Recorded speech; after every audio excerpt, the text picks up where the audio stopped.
Nous avons effectivement pu rencontrer le chef de la transition, le président de la République, le colonel Doumbouya. Nous avons pu poser les grands problèmes qui assaillent aujourd'hui les journalistes dans leur fonctionnement. Mais en face de nous, nous avons constaté un homme, nous avons retrouvé un homme, nous avons trouvé un homme qui a une capacité extraordinaire d'écoute. Les premiers problèmes qui ont été posés ont été apaisés tout de suite. Par exemple, l'accès à l'information publique, par exemple la sécurité des journalistes, par exemple la préservation des acquis des journalistes, notamment la dépénalisation des délits de presse.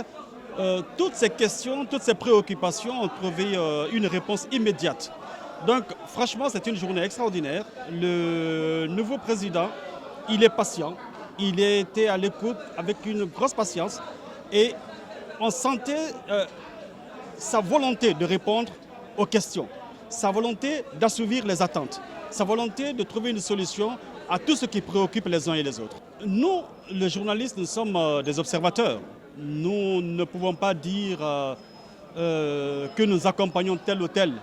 Nous observons et puis selon les capacités des uns et des autres à trouver une solution aux grands problèmes de la société, nous pourrons prendre la trompette et le clamer.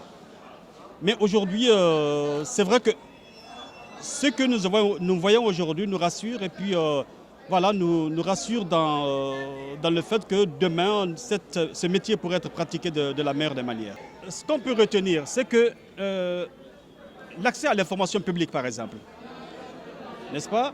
Et puis la rénovation, la RTG, l'organe public aujourd'hui assailli par beaucoup de problèmes.